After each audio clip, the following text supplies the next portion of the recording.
queremos pedirte en esta mañana que tú puedas hablar a nuestra vida por tu palabra, que tú puedas, Señor, traer a nuestro corazón, Señor, la revelación de lo que tú quieres como iglesia, de lo que tú quieres como pueblo tuyo, como la novia tuya que te espera, Señor, como esas personas maranatas, como escuchábamos, Señor, que están diciéndote, pero no solo con la boca, sino que también con nuestros hechos, con nuestros actos, con nuestro amor, maranata. Amén, Señor, te esperamos, Señor. Así que háblanos, ajustanos, sigue tú ministrando a nuestros corazones, Señor, y que podamos entender lo que tú quieres en este tiempo.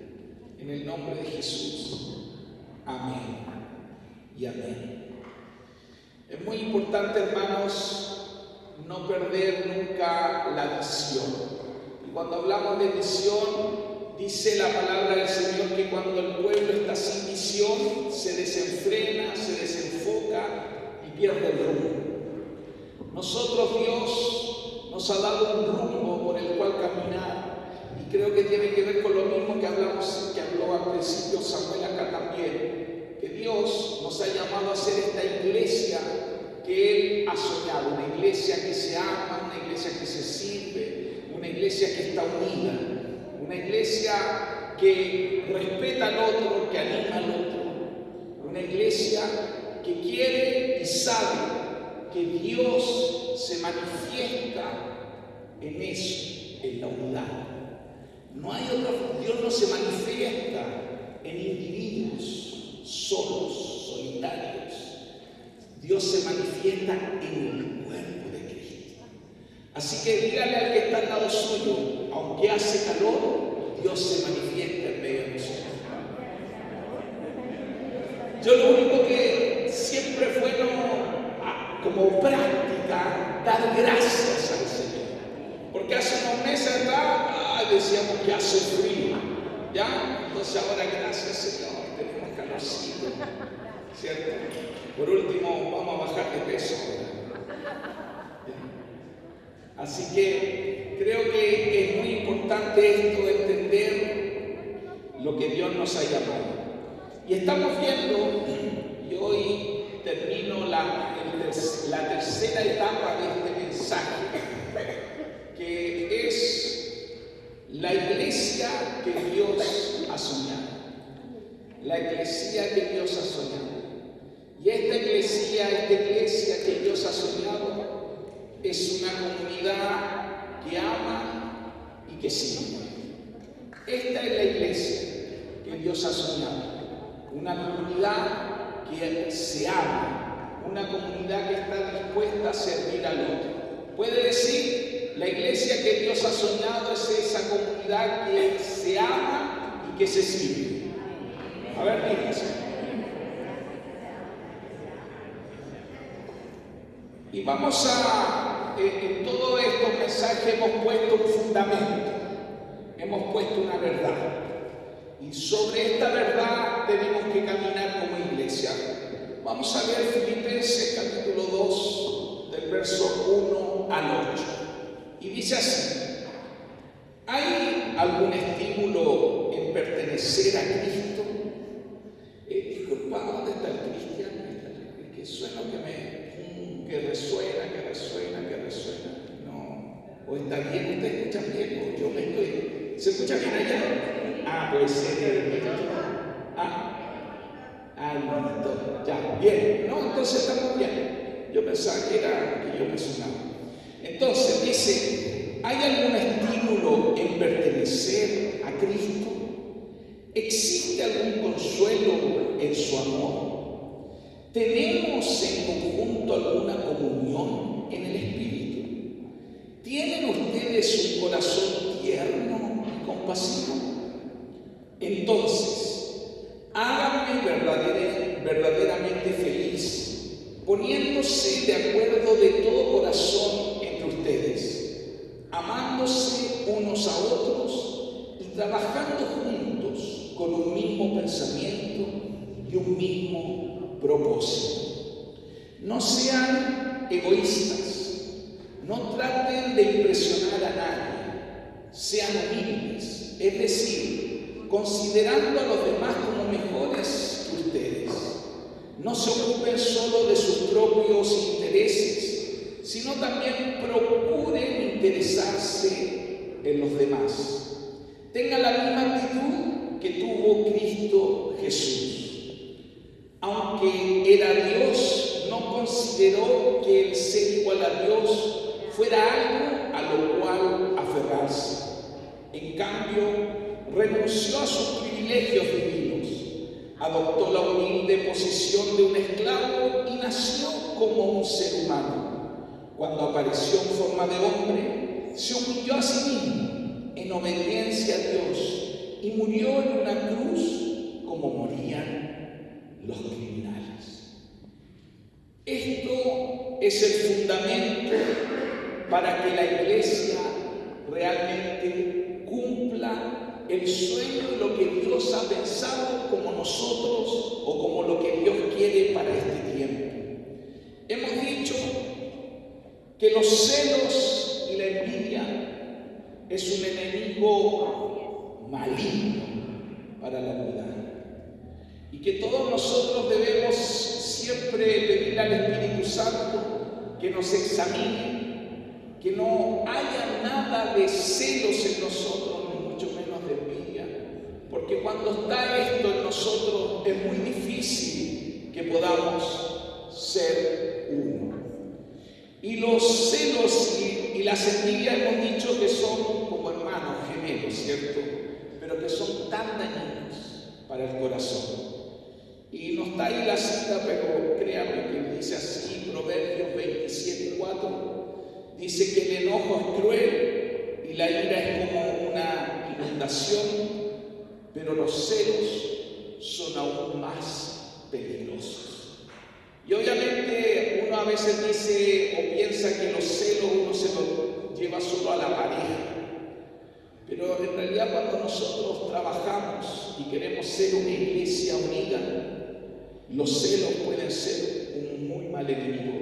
Y muchas veces los celos son ocultos, no se ven, pero están ahí en nuestra mente, en nuestro corazón. Los celos son los que nos llevan a criticar, a juzgar, a hablar de otros, a menospreciar. Son tan dañinos. Y por eso necesitamos que Dios vaya trabajando en nosotros y vaya sacando a luz.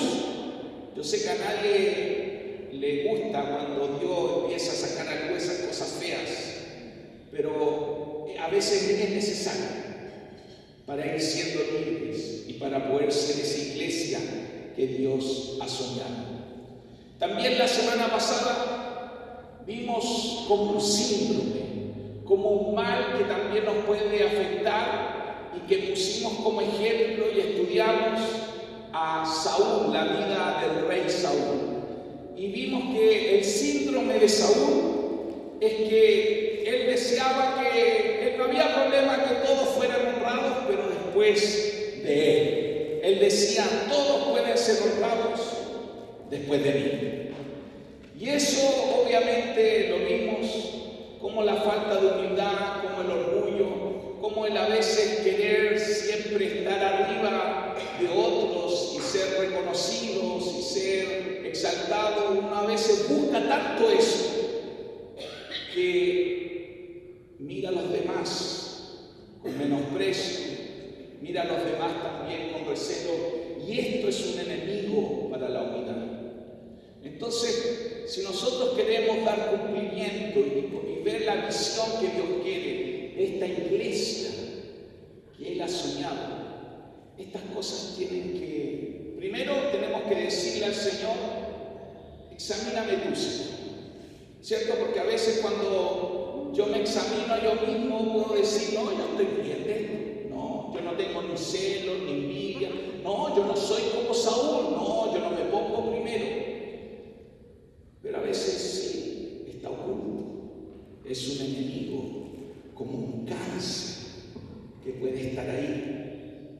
Y eso va a impedir siempre que prosperemos. Ahora, lo que hoy quiero hablar es hablar ahora cómo debemos ser. el positivo, ¿cierto? Vimos dos ejemplos negativos. Vimos como Amán tenía celos y envidia, y como Saúl también tenía estos celos y envidia. Pero hoy quiero hablarle a usted de la bendición de ser segundo. ¿Hay alguno aquí de la que le guste la católica?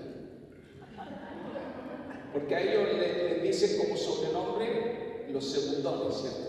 En el fútbol. Pero ¿sabe? Hay una bendición cuando uno escoge ser el segundo. Cuando uno escoge que otro sea primero. Cuando uno escoge no competir para ganar. Vivimos en un mundo, aún en el mundo cristiano, se habla mucho de ser cabeza y no cola. Se habla mucho de ser prosperado, de estar arriba, ¿cierto? Por eso muchas veces se busca esto. Se busca estar acá arriba, se busca lucirse, se busca, mostrarse, porque es difícil. Y uno a veces vivimos en un mundo donde el que llega segundo parece que no es lo correcto o no recibe el premio correcto. Pero yo le quiero decir que hay una bendición en el ser segundo. Hay algo que Dios nos está llamando para hacer esa iglesia que Dios ha soñado, para hacer esa iglesia y para cumplir en estos tiempos.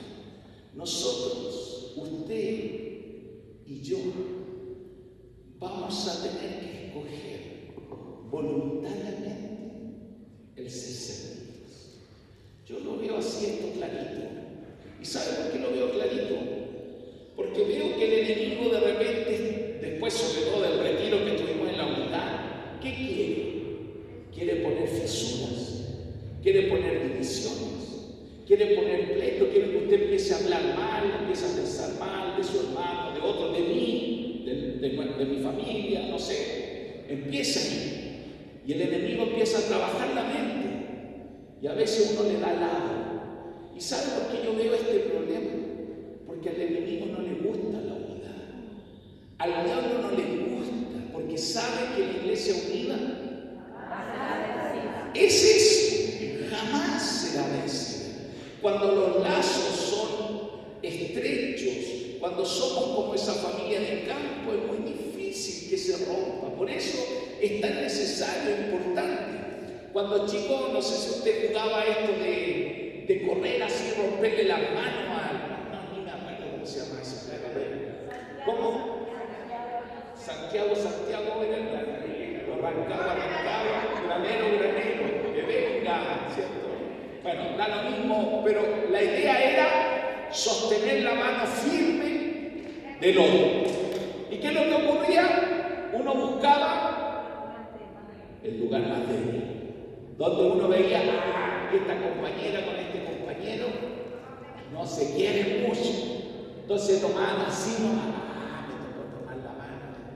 Entonces, por ahí, y a veces la vida cristiana es lo mismo. Cuando tenemos estas pequeñas fisuras en el hogar, fisuras en nuestra santidad, en nuestra obediencia, fisuras entre nosotros como iglesia, el enemigo por ahí le va a dar. Y por eso es tan importante que nosotros hoy día, conscientemente, mire, yo no le estoy hoy día, mucho menos hoy día, no estamos apelando ni a la emoción, es un día caluroso, ¿cierto? Una mañana calurosa. Pero que nosotros podamos entender cuál es el llamado que Dios nos está haciendo. Entonces, vimos la semana pasada la locura que tenía Saúl como ejemplo bíblico. La locura, lo que lo llevó, los celos, la envidia, el querer ser honrado, lo llevó a la locura. Hizo cosas locas. Yo no sé si usted se dio el tiempo de leer. Yo le hice un resumen de todo el libro de Primera de Samuel, que no quería que aquí hiciéramos algo tan teológico, pero si usted captó esto y quiso estudiarlo, es tremendo. Lo que Saúl, cómo pensaba, cómo su celo lo llevó a la locura. Y eso nos puede ocurrir a nosotros. Cuando tenemos envidia, cuando empezamos a hablar de otro, cuando empezamos a pensar mal, el diablo nos trastorna. Entonces, lo opuesto a Saúl, ¿sabe quién es? Su hijo Jonatán. Y ahí está el mismo ejemplo, su hijo. Jonatán era el heredero natural, ¿cierto?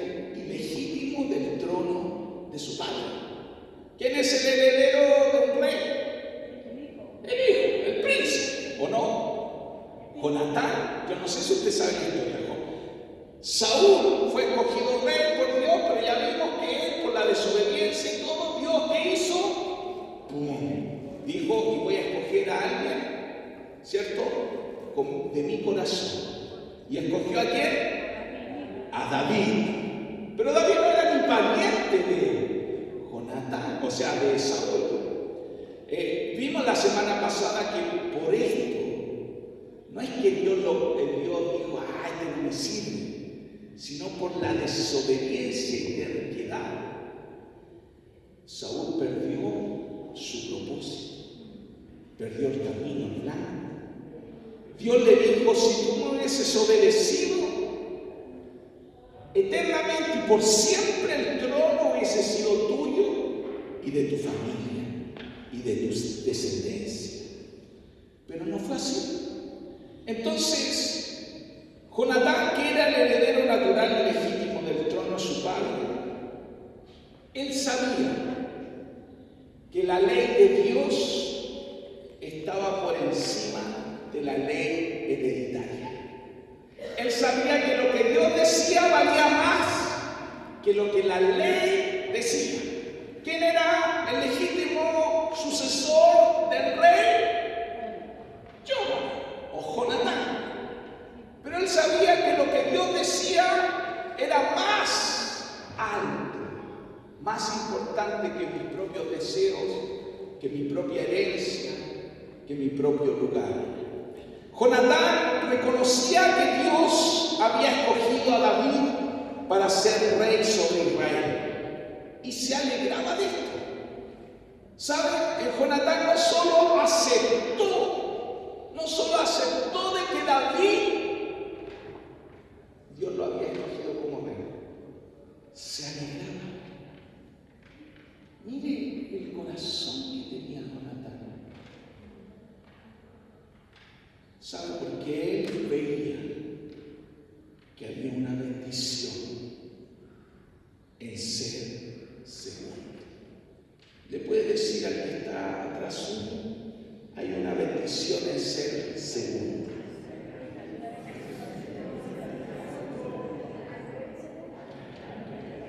Hay una bendición de ser segundo, de escogerlo. No importaba que David, para Jonatán no le importaba que David tomara el lugar que era suyo. Dios había establecido a David como rey. Y esto era suficiente para Jonatán. Él no necesitaba defender su posición como heredero, como príncipe. Él no necesitaba luchar en Dios. ¿Por qué a mí? ¿Por qué? No hizo eso. Él no dijo un por qué. Él sabía que la voluntad de Dios siempre es buena, es agradable y es perfecta. Y simplemente se alegraba. Y veamos cómo era el corazón de Jonatán. Leamos 1 Samuel, capítulo 23, del 15 al 17. Dice así: y David, al ver que Saúl había salido en acecho de su vida, se quedó en Ores, en el desierto de Sif. Entonces Jonatán, hijo de Saúl, se levantó y fue a David en Oreb y lo fortaleció en Dios. Le dijo: no temas, porque la mano de mi padre Saúl no te encontrará.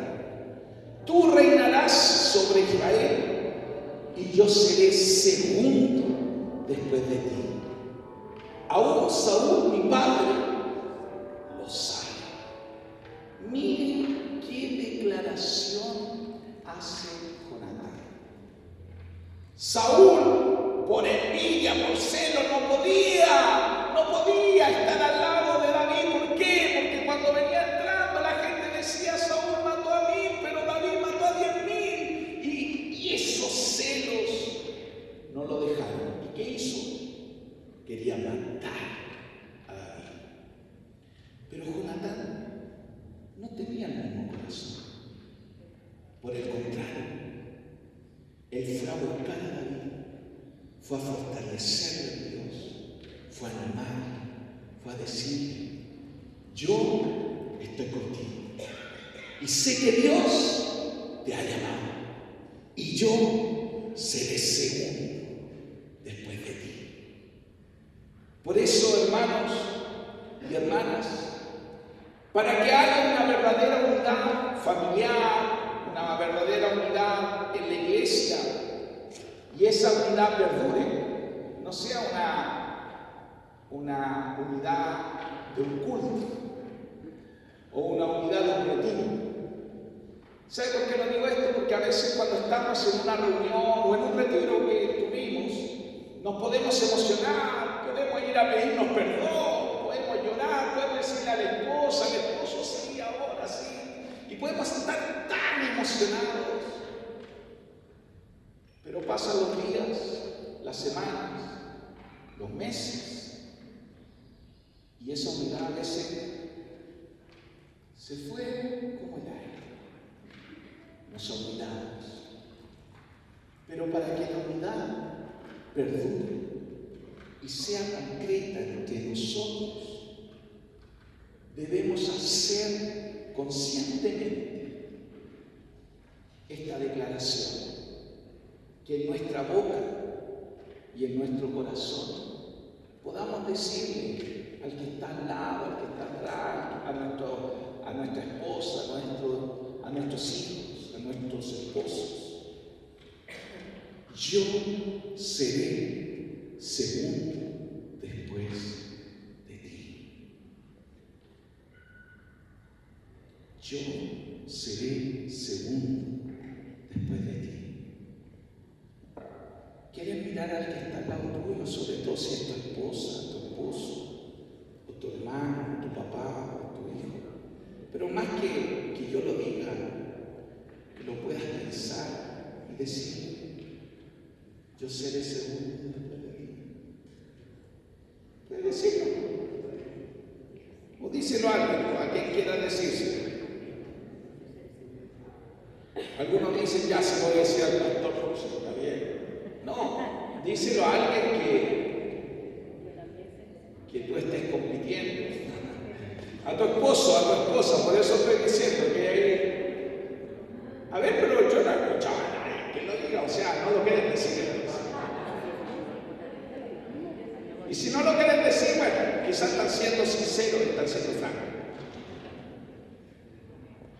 Pero yo también le tengo que decir a usted que podemos hacer muchas cosas, decir muchas cosas, hablar muchas cosas. Pero si en nosotros no está esto, consciente de escoger ser segundos, es muy difícil que nuestra unidad permanezca y que nuestra unidad perdure en el tiempo y que podamos ver los frutos que Dios quiere en esta unidad. Entonces, cuando yo soy consciente y puedo decir: yo seré segundo después de ti, escojo ser segundo después de ti, es ahí donde vienen los cambios. Por eso, hermanos y hermanas, que el Señor nos libre del complejo de Amán, que ya vimos el complejo que tenía Amán, que quería la reverencia de todos no aceptando que nadie lo ignorase. Nosotros debemos encontrar el gozo en la humillación, hermanos. Mire lo que yo le estoy diciendo. Yo no sé si usted está entendiendo esto, pero encontrar el gozo en la humillación. Yo esto a veces, los domingos sobre todo, no aquí, después cuando me voy a hacer deporte. Pero qué gozo hay cuando yo escojo la humillación. Cuando estoy consciente de que no necesito defenderme, no necesito defender mis derechos. Es ahí cuando Dios empieza a trabajar la verdadera humildad.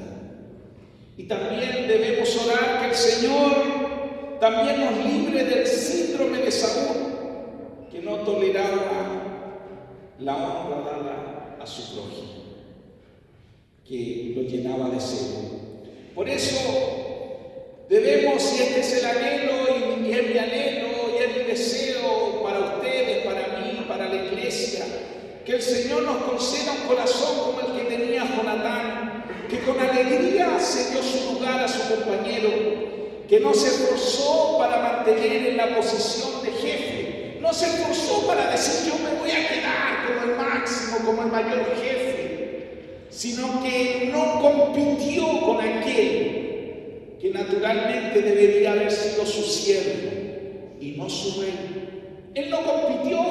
¿Sabe David qué tenía que ser de Jonatán? El siervo, el esclavo, porque Jonatán era el príncipe, pero Jonatán no escogió y no compitió con David, no le hizo no se sentía que le estaba haciendo sombra, no sentía que aquí yo no caigo, no, aquí mejor me voy a buscar otro lugar donde yo pueda formar mi propio reino. Por el contrario, Él cedió. Por eso, nosotros debemos pedirle al Señor que para que haya una verdadera unidad en nosotros debemos tener este corazón. Es más, el mismo corazón que tuvo Juan el Bautista. ¿Se recuerda que Juan el Bautista, él en una ocasión le van a preguntar, ¿cierto? Y su discípulo, él lo sentía y que le pregunten a Jesús quién es. Y bueno, y después le vienen a dar el reporte. Y Juan dice, bueno, yo les dije a ustedes desde un principio que yo no era el Mesías, que vendría otro. Yo era el llamado así por el profeta Malaquías a preparar el camino al que vendría. Y él se tira una frase, que no solo era una frase, era una verdad. Él dice, es preciso que él, hablando de Jesús, crezca y que yo mengue. Es preciso que Jesucristo crezca y que yo muera.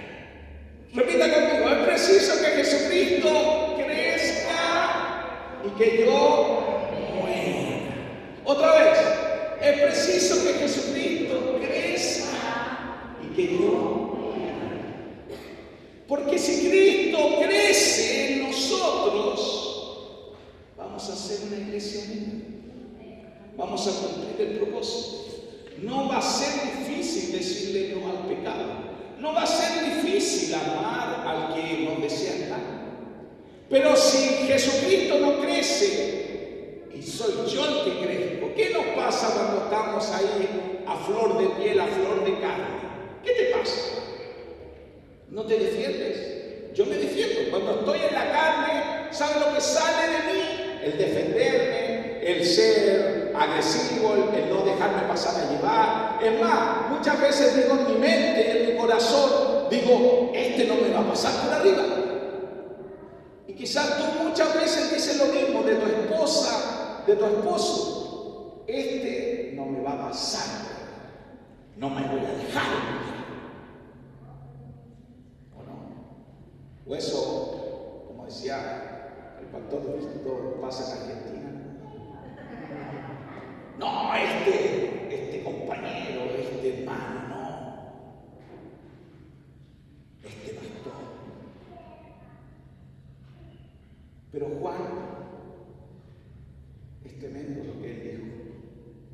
Yo no sé si ustedes saben, pero Juan el Bautista duró aproximadamente su ministerio, esto de bautizar y de predicar, duró casi un año. Eso duró su ministerio. Yo pensaba en esto, meditaba. Yo llevo, así como siendo pastor, ya más de 15 años, más de 16 años.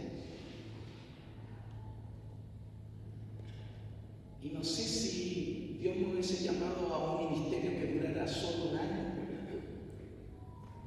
No sé si hubiese estado tan dispuesto. Porque todos queremos dejar un legado.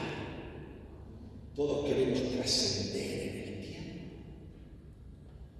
Pero Juan sabía que su ministerio era una cosa: preparar el camino del Señor. Y de hecho, en ese ministerio que duró un año, ya a los 6 meses ya Jesucristo empezó a hacer su propio ministerio.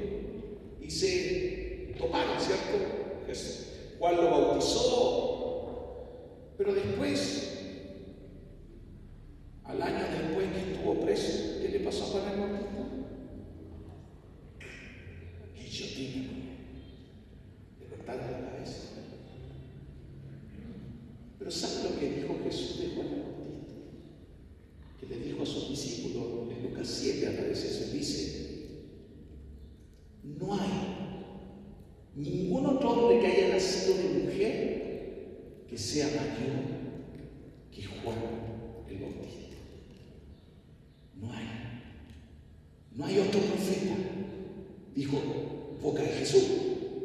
No hay otro profeta mayor que Juan el Bautista. Pero si Juan el Bautista duró un año, su ministerio, su fruto, un año, no hay otro mayor. Porque él entendía que si él moría, Jesucristo crecía. Cuando Jesucristo crece, nuestra carne muere. Por eso debemos escoger esto. Por eso, hermanos y hermanas, el Señor, al comparar su reino con el de las tinieblas, ¿cierto? Con la potestad de las tinieblas, cuando Jesucristo hace esta comparación, cuando Jesucristo dice la diferencia entre las tinieblas, entre la potestad de las tinieblas y su reino, Él considera común algo que ocurre en el mundo. Primero, Él sabe que el mundo está dominado por Satanás. Él dice: el príncipe de este mundo es el que domina este mundo. Pero Él también sabe algo que es común en este mundo: que muchos hombres y mujeres se esfuerzan para ser reconocidos, que muchos hombres y mujeres se esfuerzan para ser honrados, que muchos hombres y mujeres se esfuerzan para ser destacados y estimados por todos. Jesucristo eso ve en el mundo. Ese es el concepto del mundo. Esa es la mentalidad del mundo. Por eso Pablo decía que nuestra mente debe ser renovada para comprobar la voluntad de Dios, que es buena y agradable y perfecta. Dice Pablo que no nos debemos conformar a la manera de vivir y de pensar de este siglo, de este mundo. ¿Y cuál es la manera de pensar? Aquí te las traigo, Peter, ¿cierto? Quiero reconocimiento. Pero Jesucristo, a todos los que son sus discípulos, a todos los que son hijos de Él, hijos del reino, a todos los que somos herederos del reino eterno de su Padre, Él nos ordena lo siguiente, nos dice: pero entre ustedes no será así. Entre ustedes no será como en el mundo. no será así. Esa es la máxima que Dios nos da, ese es el fundamento que Dios nos da. En el mundo uno busca reconocimiento, honra, ¿cierto? Y muchos se esfuerzan para ser reconocidos. Pero entre ustedes no será así. ¿Le puedes decir al que está atrás tuyo, al lado tuyo? Entre ustedes no será así. Entre ustedes no será así. Y quiero leer Marcos capítulo 10, del 35 al 45. Dice: entonces Jacobo y Juan, hijos de Zebedeo, se acercaron a él y le dijeron: Maestro, queremos que nos concedas lo que pidamos. Él les dijo: ¿qué quieren que haga con ustedes? Ellos dijeron: concédenos que en tu gloria nos sentemos el uno a tu derecha y el otro a tu izquierda. Entonces Jesús les dijo: no saben lo que piden. ¿Pueden beber la copa que yo bebo o ser bautizados con el bautismo con que yo soy bautizado? Ellos dijeron: podemos. Y Jesús le dijo: beberán la copa que yo bebo y serán bautizados con el bautismo que yo soy bautizado. Pero el sentarse a mi derecha o a mi izquierda no es mío concederlo, sino que es para quienes está preparado. Cuando lo oyeron los 10, o sea, los otros discípulos, comenzaron a enojarse con Jacobo y Juan. Pero Jesús los llamó y les dijo: ustedes saben que los que son tenidos por príncipes de los gentiles se enseñorean de ellos, y sus grandes ejercen autoridad sobre ellos. Pero no es así entre ustedes. Más bien, cualquiera que anhele a hacerse grande entre ustedes será su servidor, y cualquiera que anhele ser el primero entre ustedes será el siervo de todos. Porque el Hijo del Hombre tampoco vino para ser servido, sino para servir y para dar su vida en rescate por muchos. Por eso entre ustedes no será así. Esto es lo que Dios anhela, y que para que la iglesia sea la iglesia que Dios ha soñado, para que cumplamos el propósito de la unidad aquí en la tierra, esta debe ser nuestra máxima. Por eso debemos anhelar y pedir el corazón que tuvo Juan el Bautista, el corazón que tuvo Jonatán al ceder su lugar. Todos nosotros Dios nos ha dado una gracia, una medida de fe, y tenemos que vivir y caminar según esa medida de fe. Dice Romanos 12:3: digo pues a cada uno de ustedes, por la gracia que me ha sido dada, que nadie tenga más alto concepto de sí que el que debe tener, más bien que piense con sensatez, conforme a la medida de la fe que Dios repartió a cada uno. Nosotros debemos medirnos por eso. ¿Qué fe tienes? ¿Cuál es tu fe? Así andar, no compitiendo, no por los puestos, no por los lugares, no envidiando, no teniendo celos, no murmurando, no hablando mal, no pensando del otro mal, no quejándonos, no comparándonos, para que cumplamos lo que el Señor quiere. Y para concluir, quiero leer Romanos capítulo 8, versículo del 5 al 8, que dice: porque los que viven conforme a la carne piensan en las cosas de la carne, pero los que viven conforme al Espíritu, en las cosas del Espíritu piensan. Porque la intención de la carne es muerte, pero la intención del Espíritu es vida y paz. Pues la intención de la carne es enemistad contra Dios, porque no se sujeta a la ley de Dios y tampoco puede. Así que los que viven según la carne no pueden agradar a Dios. Hermanos, hermanas, no tenemos otra opción para ser la iglesia que Dios ha soñado. Tenemos que vivir en el Espíritu. Y vivir en el Espíritu no es otra cosa que escoger vivir en segundo lugar. Por eso, que este tiempo sea un tiempo también de buscar en Dios la bendición de ser seguro. La bendición aún en nuestros hogares, en nuestros matrimonios, aún en nuestros trabajos quizás, poder escoger el ser seguro. Y mucho más si tenemos la práctica, el poder escoger dentro de la iglesia el ser seguro. Así que póngase en pie, vamos a orar.